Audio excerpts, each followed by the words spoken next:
Hi, Rich Carrubba for bowlingball.com. Let's talk about what is the radius of a bowling ball.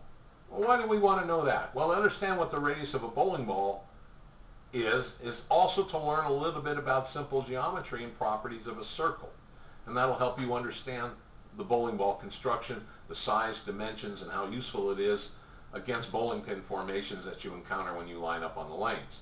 So the two-dimensional definition of a radius is the line drawn between the center point of any given circle to a point of tangency on the edge of the circle. And the relevance of that is it's about half the size of the diameter of the bowling ball, and that's how it relates to pin formations on the pin deck of the bowling lane.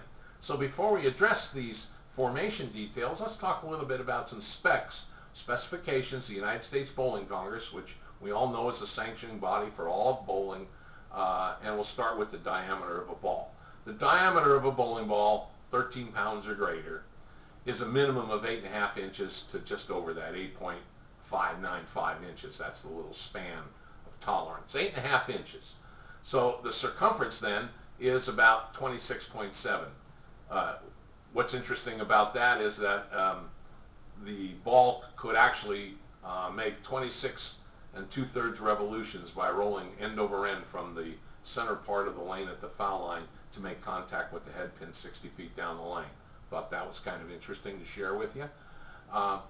Really, the radius of the bowling ball as the half of the diameter is about 4.25 inches. So if two pins remain standing in the same row, such as the number 4 pin and the number 5 pin, right-handed bowlers will see that leave somewhat frequently, and left-handers the 5-6 combination, but they're in the same row and they're apart.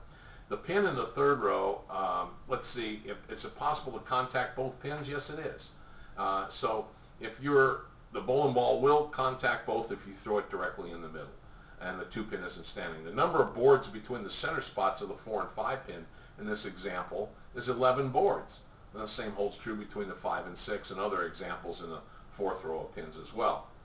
If the widest diameter is 4.76, it's measured 4.5 inches above the base of the pin, which is the widest part of the pin.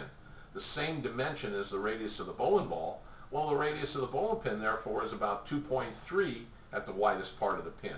Subtracting the radius of standing pins from the centers of the number 4 and the number 5 spot used in this example of 11 inches, that would leave 6.25 inches between the 2 pins. And since the ball has a diameter of 8.5 inches, then it's clearly easy to see it's possible for the ball to contact both pins. So knowing your dimensions and knowing your formations, it's easy to convert some of these pins. I mean, you have to make a good delivery, but there is the ability to accomplish that. Another thing to keep in mind with the width of a board of a lane is about 1 inch, such as and although some pins, such as the 7 pin and the 10 pin, appear to be positioned on the very edge of the lane when you stand way back off the edge of the approach, the spots are actually centered 5 boards from the edges of the lane on both sides of the pin deck. So since the lane's 60 feet from the head pin, the pins appear to be much closer to one another than they're actually positioned.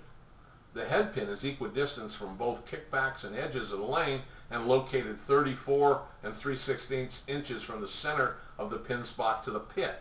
So the overall lane width is 41.5 inches, not including the channel measurements, the gutter measurements. With these specifications and lane measurements, it's easier to understand how a bowling ball is wide enough to contact adjacent pins in the same row, like in our 4-5 pin combination example. And a bowling ball can deflect enough if it contacts the right edge of the 3 pin, as example for a right-handed bowler, to also contact the edge of the 10 pin. The 3-10 is referred to as the baby split, the 2-7 for left-handed players. That's why we see that pin split formation converted fairly frequently. So knowing just a few details about a bowling ball, the bowling pin, and some lane specifications by the USBC will help you in advance become a better bowler. You'll understand these dimensions and it'll be useful to you when you're on the lanes. We always recommend that you check with a pro shop professional when you're getting ready to seek for additional information about bowling balls, about drilling patterns, about cover stocks, core designs, all that information to find out what's best suited to your needs. Now, we've got a lot of useful articles in the Bowlversity section of our site here at bowlingball.com, so it will help you understand more but we suggest you read bowling ball specifications, bowling pin formations, and bowling lane specifications. All that information, if you put it together, will help you make a practical application of the knowledge you learn and the information you gather about the lanes and how you can apply it usefully when you're out there bowling. We hope these tips help.